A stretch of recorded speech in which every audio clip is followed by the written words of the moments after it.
સાબરકાંઠામાં એક પોલીસ કોન્સ્ટેબલે કાયદાના જ ધજાગરા ઉડાવી દીધા।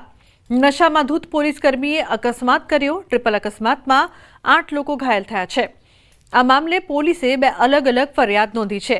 ઈડર ભિલોડા સ્ટેટ હાઈવે પર રાત્રે મોહનપુરાથી લાલપુર વચ્ચે એક ગંભીર અકસ્માત થયો। વડાલી પોલીસ સ્ટેશનમાં ફરજ બજાવતા પોલીસ કોન્સ્ટેબલ ચેતન અસારીની સ્વિફ્ટ કારે ટ્રિપલ અકસ્માત સર્જ્યો હતો, જેમાં એક્ટિવા અને રિક્ષાને ટક્કર મારવામાં આવી હતી। પોલીસે નશાખોર પોલીસકર્મી ચેતન અસારીની ધરપકડ કરીને વધુ કાર્યવાહી હાથ ધરી છે। આ ગમખ્વાર અકસ્માતમાં કુલ 8 લોકોને ઈજા પહોંચી હતી।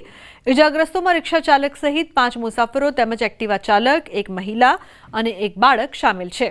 આ કાર વડાલી પોલીસ સ્ટેશનમાં ફરજ બજાવતો કોન્સ્ટેબલ ચેતન અસારી ચલાવી રહ્યો હતો। વિજયનગરના પોળો ખાતે બંદોબસ્ત પૂર્ણ કરી તે ઘર પરત ફરી રહ્યો હતો। ઘટના સ્થળેથી કોન્સ્ટેબલની કારમાંથી દારૂની બોટલ મળી આવી હતી અને તે નશાની હાલતમાં હોય તેવા વિડીયોમાં પણ જોવા મળ્યો હતો।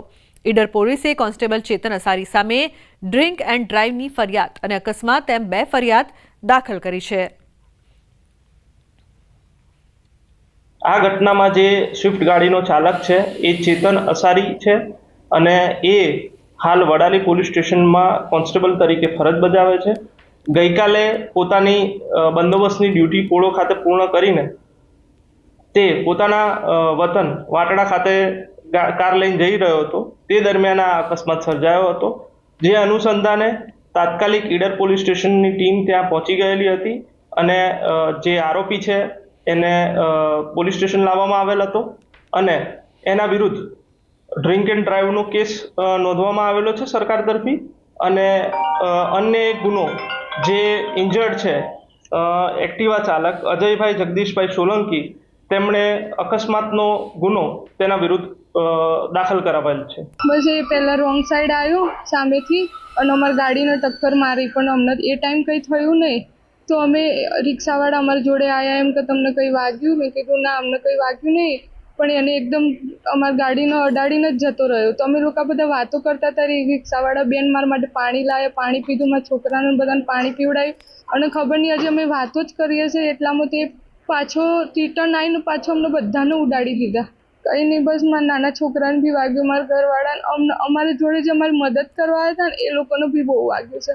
બસ આને કડકથી કડક સજા થવી જોઈએ।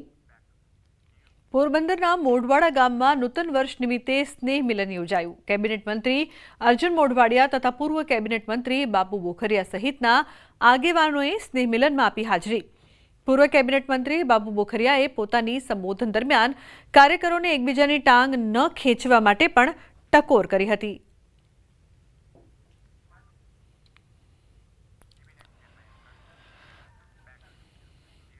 કેન્દ્રીય ગૃહમંત્રી અમિત શાહ ગુજરાતના પ્રવાસે છે। ગાંધીનગરમાં અમિત શાહ નવા એમએલએ ક્વાર્ટરનું લોકાર્પણ કરાયું।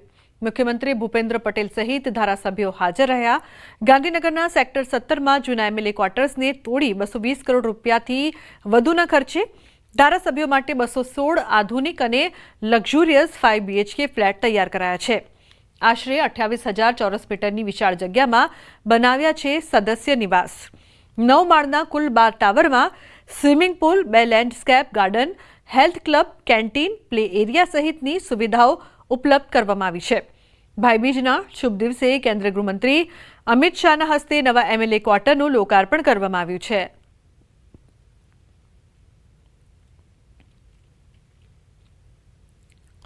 નિવાસ સંકુલનું જેમાં 216 ફ્લેટ છે અને 325 કરોડ જેવો હાલમાં ફેઝ 1નો ખર્ચ થયો છે। એનું લોકાર્પણ માન્ય ગૃહ અને સહકાર મંત્રી શ્રી અમિત શાહ સાહેબ, માન્ય મુખ્યમંત્રી શ્રી, અધ્યક્ષ શ્રી, નાયબ મુખ્યમંત્રી શ્રી, અમારા સદસ્ય નિવાસ સમિતિના ચેરમેન માન્ય કેશવજી ચૌહાણ સાહેબ, માન્ય મેડમ આપણા એના ધારાસભ્ય બેટાબેન પટેલ, જે અમારા સદસ્ય નિવાસ સમિતિના સભ્ય પણ છે, તેઓના સતત માર્ગદર્શનથી આજે એક અદ્ભુત અને અદ્યતન આપણા સદસ્ય નિવાસ સંકુલનું આજે લોકાર્પણ કર્યું છે। મહેસાણાના વિસનગર તાલુકાના બાસણા ગામના યુવકને અપાઈ અનોખી શ્રદ્ધાંજલિ।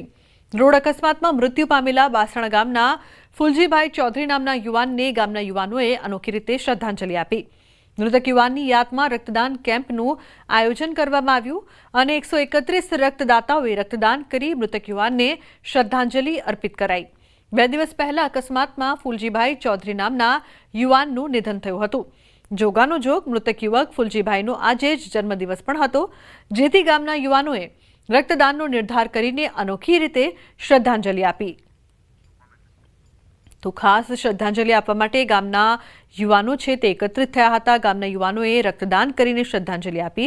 અકસ્માતમાં મૃત્યુ પામેલા યુવકને અનોખી રીતે શ્રદ્ધાંજલિ આપવામાં આવી. ગામમાંથી 131 બોટલ રક્ત એકત્રિત કરાયું અને દાન આપવામાં આવ્યું. તો ઉલ્લેખનીય છે કે બાસણા વિસનગરની આ ઘટના છે. વિસનગરના બાસણા ગામના યુવકોની અનોખી પહેલ, યુવકને અનોખી રીતે શ્રદ્ધાંજલિ આપવામાં આવી.